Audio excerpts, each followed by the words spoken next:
let Tay know.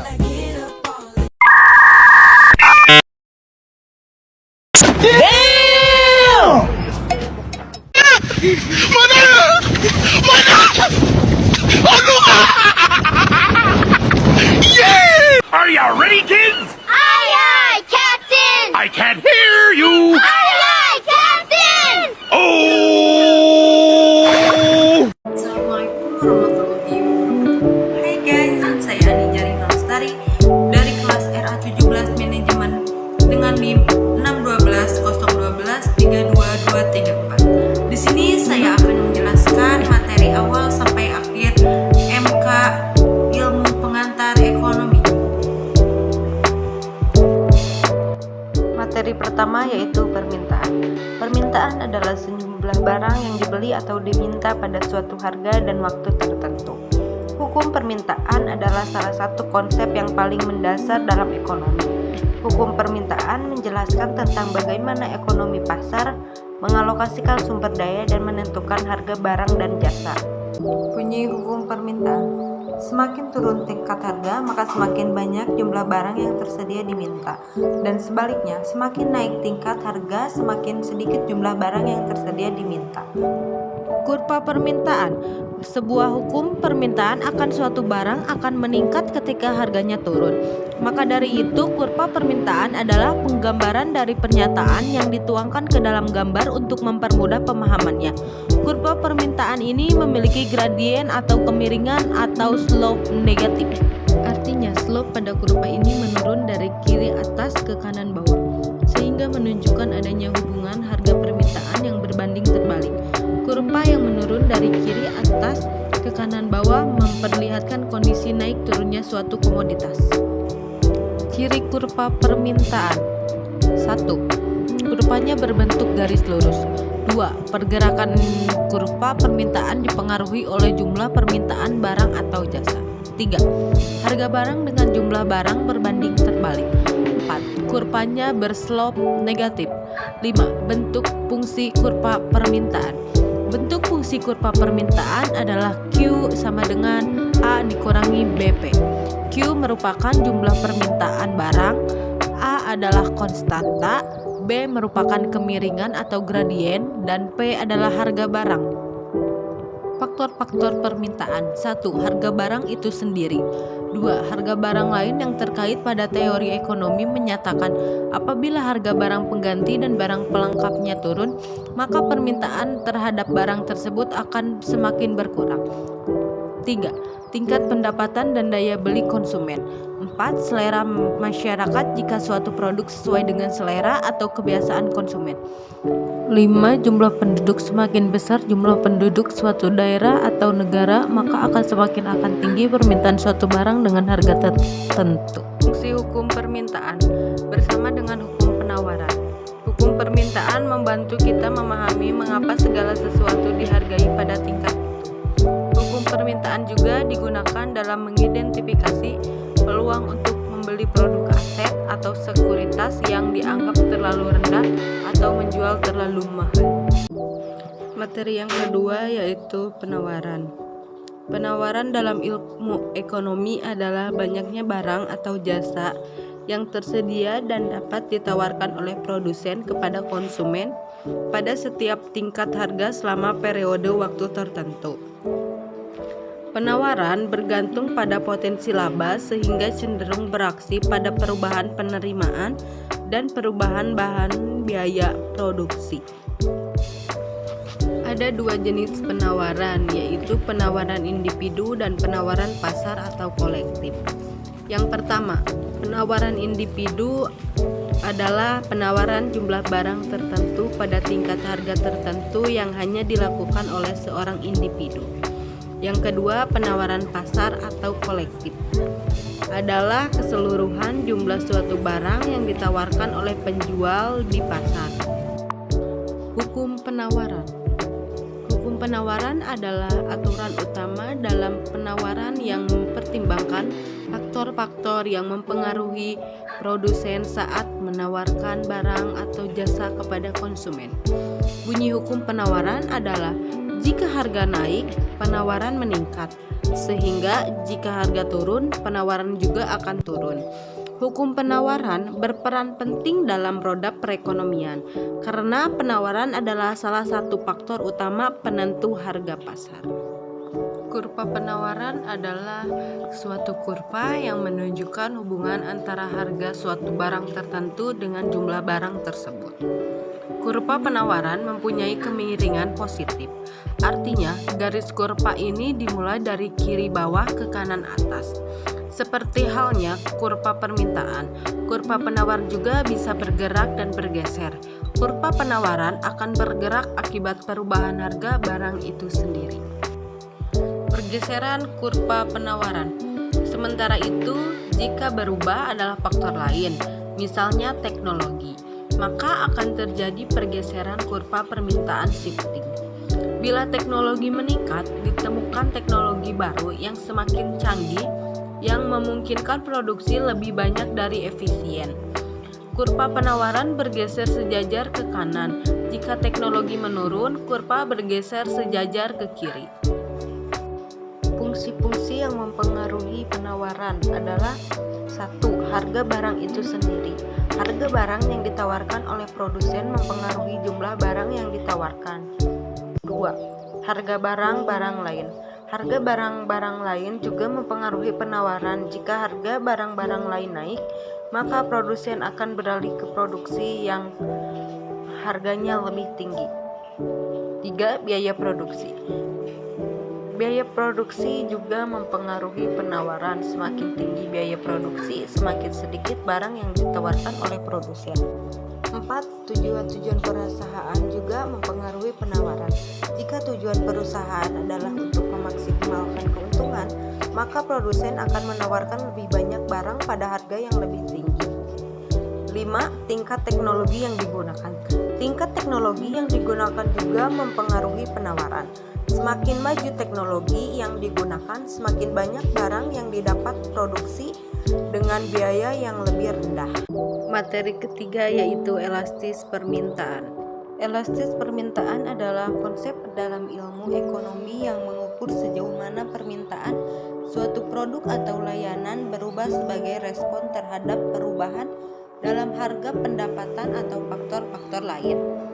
Elastisitas permintaan dapat membuat para ekonomi dan pengusaha memahami bagaimana konsumen akan merespon perubahan harga atau kondisi lain dalam pasar.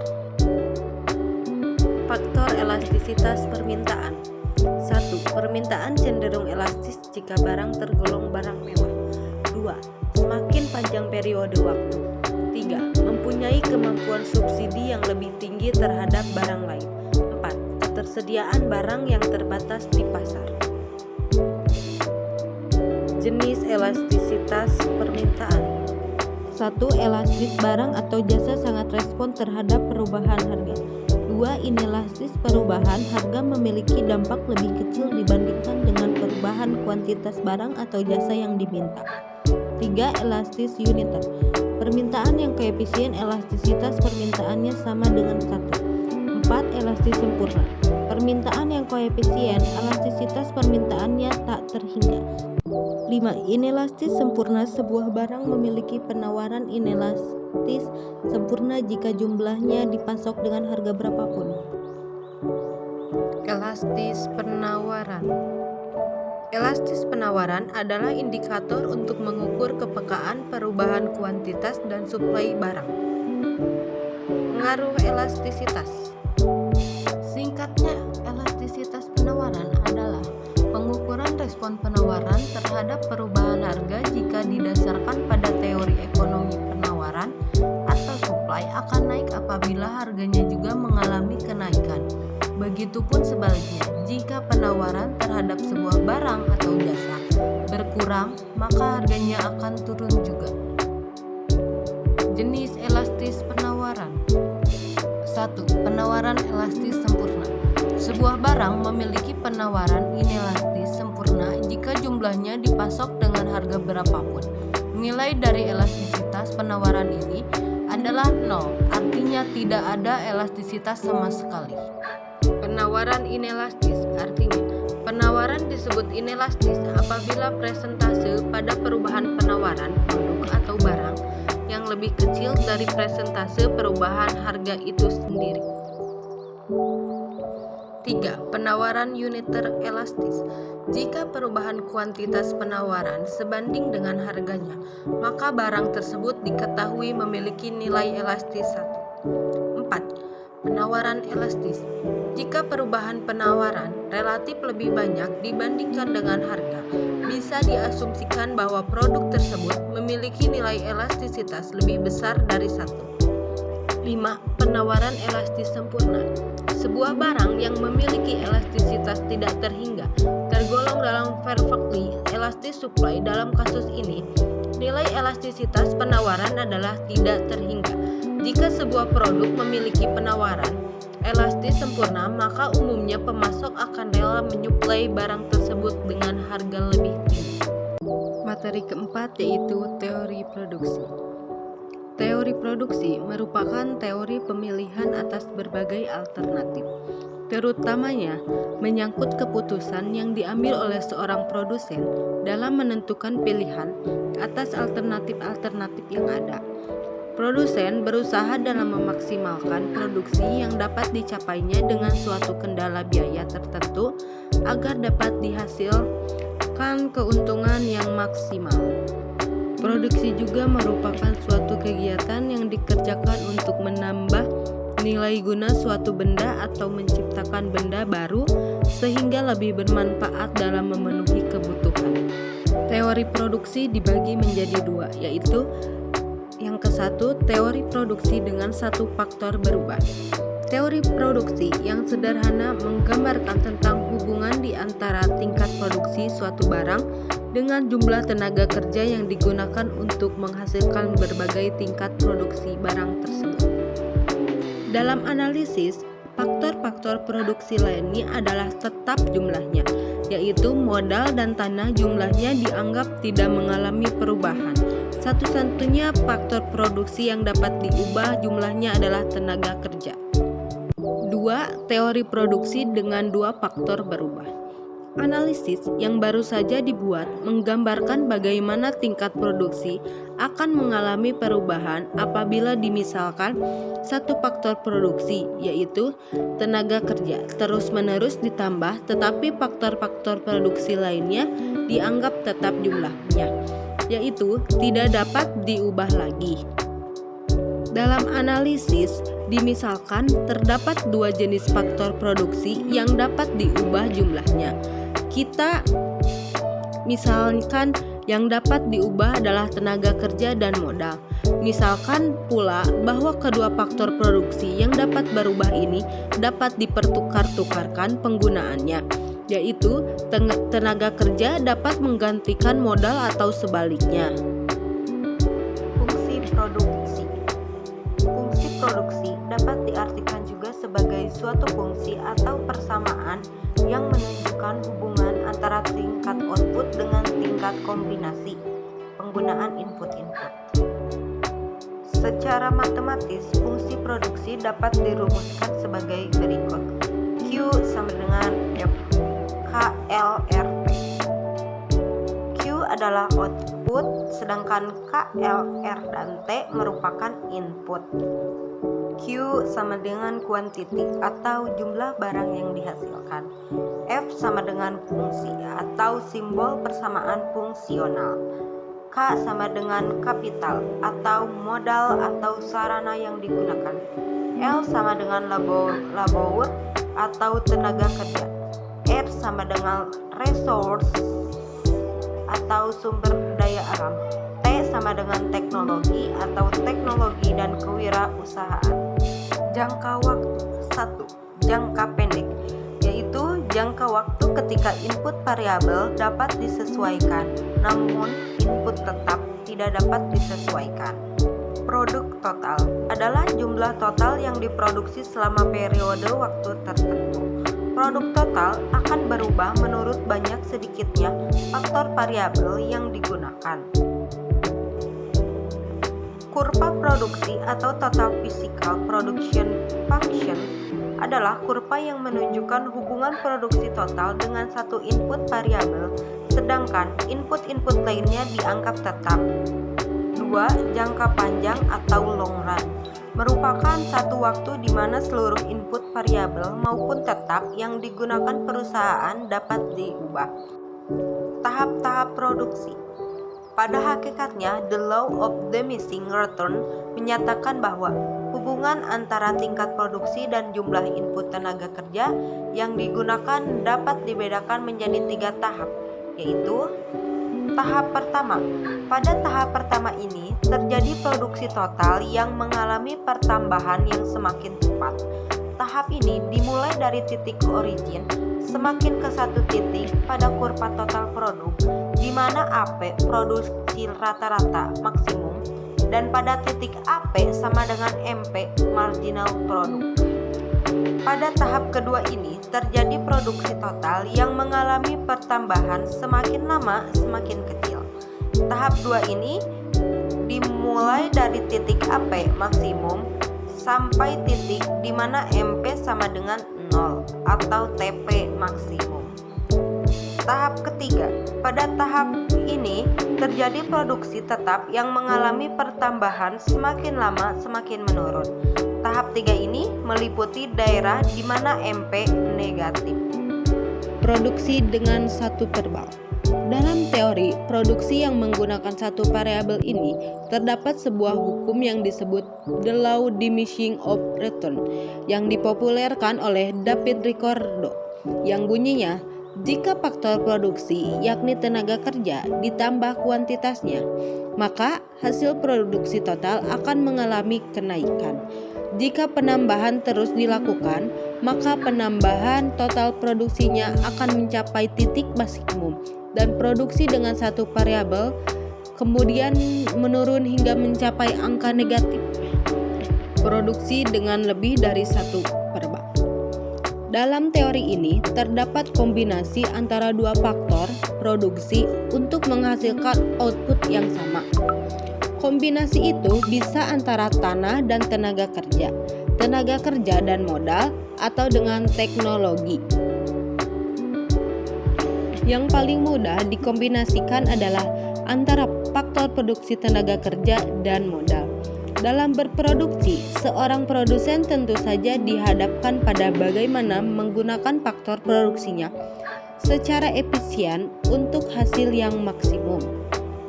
Oleh karena itu, produsen akan berusaha mencari kombinasi terbaik antara dua faktor input tersebut. Materi 5. Penawaran. Perilaku penawaran pada pasar persaingan sempurna. Perilaku penawaran pada persaingan sempurna adalah salah satu aspek yang penting dalam teori ekonomi mikro. Persaingan sempurna adalah suatu situasi di pasar di mana terdapat banyak penjual dan pembeli yang kecil, produk homogen. Tidak ada perbedaan antara produk yang ditawarkan oleh penjual berbeda. Akses informasi yang sempurna, biaya produksi tetap, dan perilaku pasar tidak memiliki kekuatan pasar untuk memengaruhi harga. Dalam konteks persaingan sempurna, perilaku penawaran memiliki beberapa ciri khas. 1. Penawaran yang elastis. Penjual dalam persaingan sempurna biasanya menghadapi permintaan yang sangat elastis terhadap produk mereka.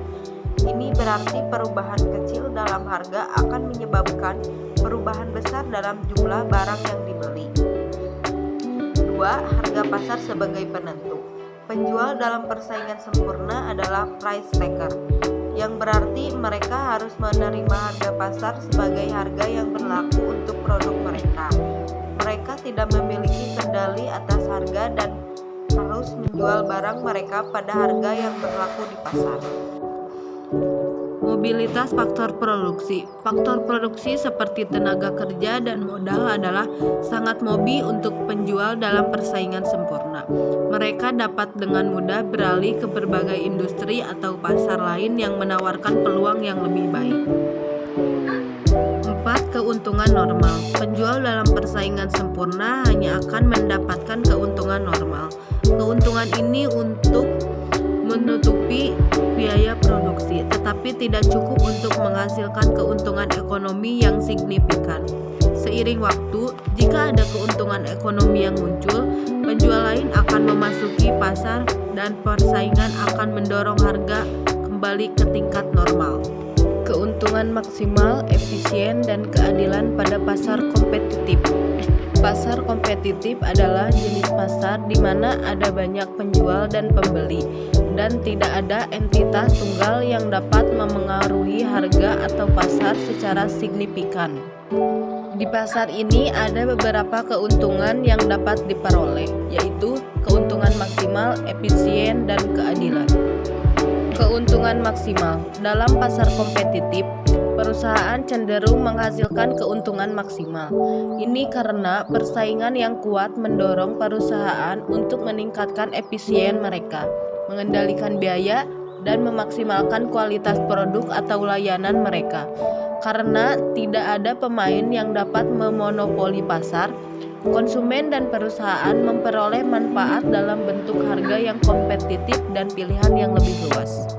Efisiensi. Pada kompetitif cenderung menciptakan alokasi sumber daya yang efisien. Ini berarti sumber daya yang langka digunakan dengan cara yang paling produktif, yang mengarah pada pertumbuhan ekonomi yang lebih cepat dan manfaat yang lebih besar bagi masyarakat. Dalam pasar kompetitif, perusahaan yang tidak efisien cenderung tergusur oleh yang lebih efisien. Keadilan.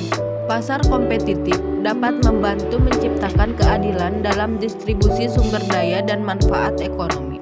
Karena tidak ada pemain yang dapat mendominasi pasar, hasilnya lebih merata di antara perusahaan dan konsumen. Ini memberi kesempatan yang lebih adil bagi berbagai pihak untuk berpartisipasi dalam pasar dan mendapatkan manfaat. Perilaku penawaran pada pasar tidak sempurna.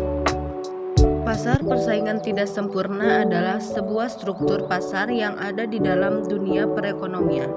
Pasar tersebut ada ketika pasar persaingan sempurna tidak berjalan secara maksimal.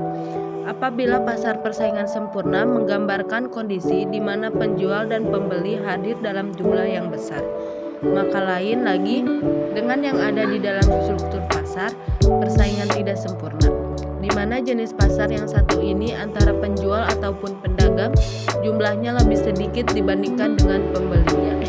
Tapi meskipun jumlahnya sedikit, penjual yang ada di pasar persaingan tidak sempurna berhak atas penjualan produk yang akan mereka jual, dan hanya mereka saja yang bisa menjual produk tersebut dengan jumlah yang terbatas.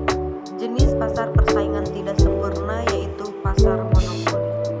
Pasar monopoli merupakan suatu kondisi di mana hanya ada satu produsen atau penjual yang dapat menguasai pasar dan melayani semua konsumen yang datang. Produsen maupun perusahaan yang menguasai pasar tersebut mempunyai kekuatan yang cukup besar dan sudah dikenal oleh masyarakat luas serta sudah memiliki kondisi keuangan yang cenderung memadai. Perilaku penawaran pada pasar persaingan oligopoli dan monopoli. Oligopoli adalah pasar di mana hanya beberapa penjual dominan mengendalikan mayoritas penawaran di pasar. Ini berarti ada sedikit kekuatan pasar yang signifikan dalam tangan sejumlah kecil penjual.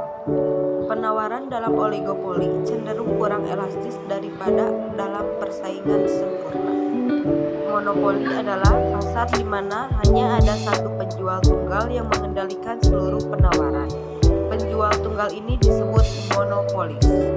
Materi 6. Produk nasional. Tolak ukur keberhasilan perekonomian. Tolak ukur keberhasilan pembangunan ekonomi merupakan metode untuk mengukur pembangunan ekonomi suatu daerah atau negara. Salah satu indikator yang digunakan dalam hal ini adalah produk domestik regional bruto yang menunjukkan tingkat pertumbuhan ekonomi suatu daerah. Produk domestik regional bruto mencakup jumlah nilai produk berupa barang dan jasa yang dihasilkan oleh warga negara di dalam negara tersebut, termasuk hasil produksi barang dan jasa yang dihasilkan oleh warga negara yang berada di luar negeri tetapi tidak termasuk hasil produksi perusahaan perusahaan asing yang beroperasi di wilayah negara tersebut. Perhitungan pendapatan nasional dan produk nasional. Pendapatan nasional adalah jumlah akhir barang dan jasa yang diproduksi oleh suatu perekonomian dalam suatu jangka waktu tertentu. Ada beberapa metode untuk menghitung pendapatan nasional, antara lain metode pendekatan produksi, pendekatan pendapatan, dan pendekatan pengeluaran. Berikut adalah metodenya. 1. Produk domestik bruto. Metode ini menjumlahkan nilai tambah proses produksi yang mencakup pendapatan dari barang dan jasa yang dihasilkan oleh suatu negara. 2. Pendapatan nasional bruto. Metode ini menjumlahkan seluruh pengeluaran yang dilakukan seluruh pelaku ekonomi.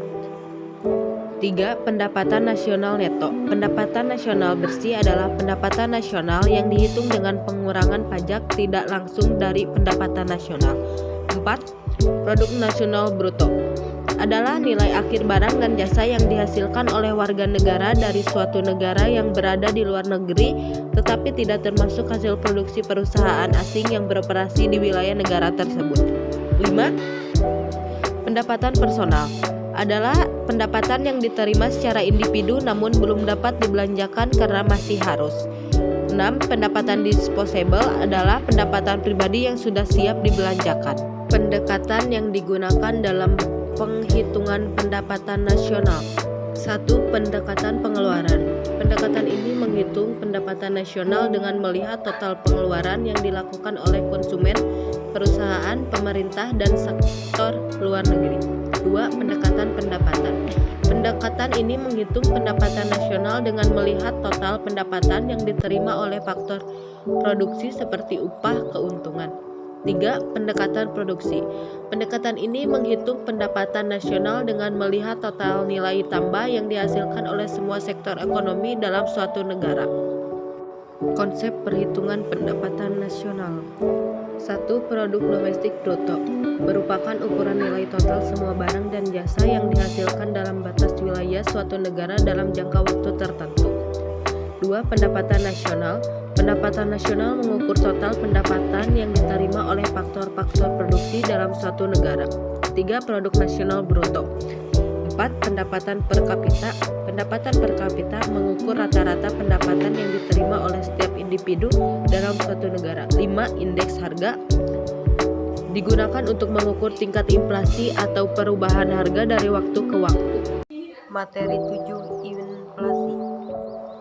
Inflasi adalah suatu kondisi di mana harga-harga umum barang dan jasa di pasar meningkat secara terus-menerus dalam periode waktu tertentu. Kenaikan harga dari satu atau dua barang saja tidak dapat disebut inflasi, kecuali bila kenaikan itu meluas atau mengakibatkan kenaikan harga pada barang lain. Kebaikan dari inflasi disebut deflasi. Ini berarti bahwa daya beli uang menurun seiring waktu, sehingga uang yang dapat membeli lebih sedikit barang atau jasa daripada sebelumnya. Ukuran inflasi. Ukuran inflasi mengacu pada cara untuk menghitung atau menilai tingkat kenaikan harga-harga secara umum dalam perekonomian.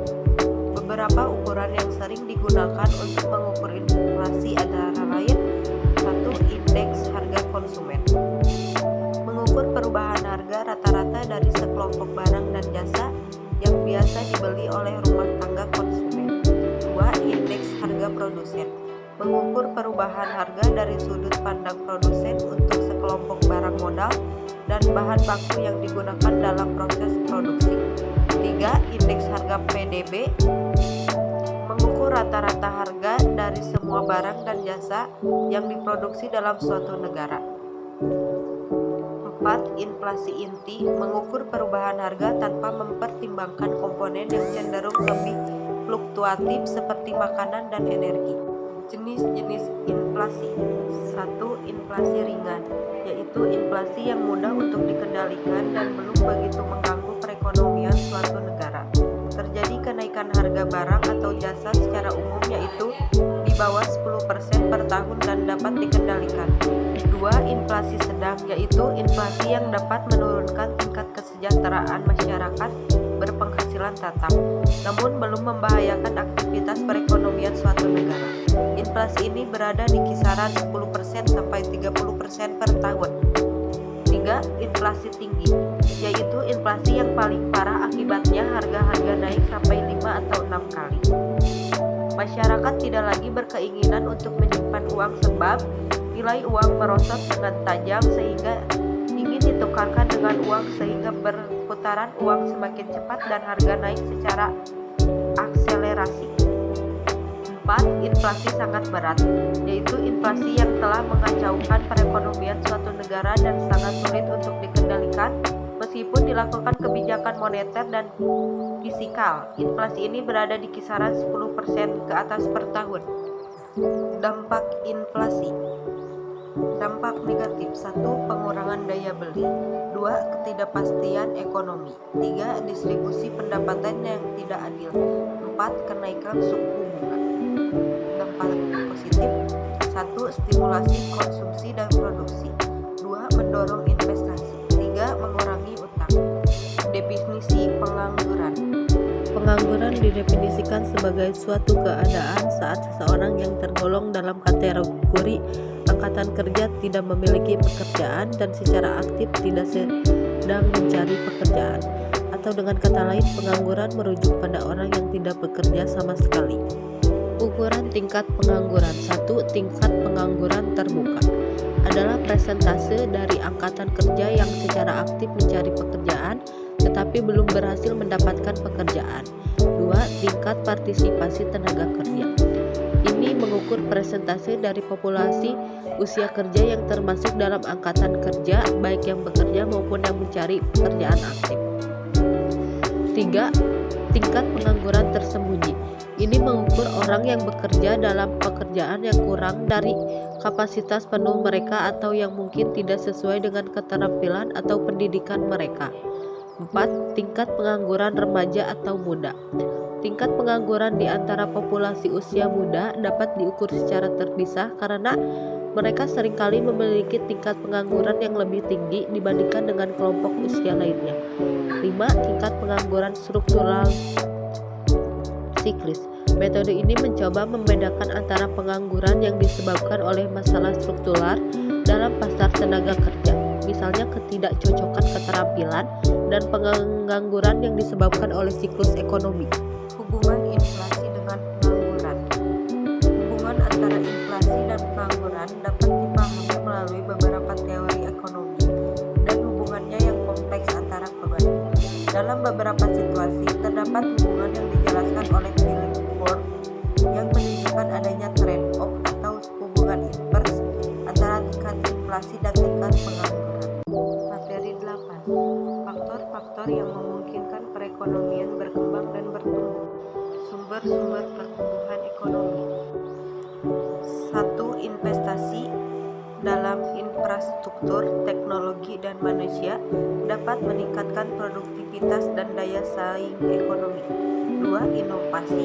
Pengembangan teknologi baru dan inovasi dapat mendorong pertumbuhan ekonomi dengan menciptakan peluang baru dan meningkatkan efisiensi. 3. Pendidikan. Kualitas sumber daya manusia yang terdidik dapat meningkatkan produktivitas dan kemampuan inovasi suatu negara. 4. Infrastruktur. Pembangunan infrastruktur yang baik seperti jaringan transportasi dan komunikasi dapat membuka akses pasar dan memperlancar arus barang dan jasa. 5. Kebijakan fiskal dan moneter. Kebijakan pemerintah terkait pengeluaran, pajak, dan kebijakan moneter dapat mempengaruhi tingkat pertumbuhan ekonomi. 6. Kestabilan politik. Ini kestabilan politik menciptakan lingkungan yang kondusif bagi investasi dan pengembangan ekonomi. 7. Perdagangan internasional. Keterlibatan dalam perdagangan internasional dapat membuka peluang ekspansi pasar dan pertukaran teknologi. 8. Regulasi bisnis. Regulasi yang seimbang dapat menciptakan lingkungan bisnis yang stabil dan mendukung pertumbuhan. 9. Kualitas institusi. Institusi yang baik seperti sistem hukum yang kuat dan pencegahan korupsi dapat meningkatkan kepercayaan investor dan pelaku bisnis. 10. Ketidaksetaraan ekonomi. Mengurangi ketidaksetaraan ekonomi dapat menciptakan konsumen yang lebih kuat dan meningkatkan partisipasi masyarakat dalam pertumbuhan ekonomi. Permintaan agregatif dan pertumbuhan ekonomi. Permintaan agregatif mencakup total permintaan untuk barang dan jasa dalam suatu ekonomi. Pertumbuhan ekonomi di sisi lain mengacu pada peningkatan dalam produksi dan pendapatan keseluruhan. Bagaimana permintaan agregatif dapat memengaruhi pertumbuhan ekonomi seringkali tergantung pada seberapa efektif kebijakan moneter dan fiskal diimplementasikan oleh pemerintah. Negara berkembang dan faktor pertumbuhannya. Negara berkembang adalah negara yang masih mengalami pertumbuhan ekonomi dan perkembangan sosial yang belum mencapai tingkat negara maju. Beberapa faktor yang memengaruhi perkembangan negara berkembang meliputi 1. Ekonomi, kurangnya modal dan investasi, ketergantungan pada sektor pertanian, rendahnya diversifikasi ekonomi. 2. Sosial, tingginya tingkat kemiskinan, tidak meratanya distribusi pendapatan, keterbatasan akses pendidikan dan layanan kesehatan. 3. Infrastruktur, keterbatasan infrastruktur transportasi dan komunikasi, ketidakcukupan energi listrik. 4. Politik, ketidakstabilan politik dan konflik internal, kurangnya kebijakan yang mendukung pembangunan. 5. Demografi, tingginya pertumbuhan penduduk, struktur usia yang tidak seimbang. 6. Sumber daya alam, eksploitasi yang tidak berkelanjutan, kurangnya pengelolaan yang efisien.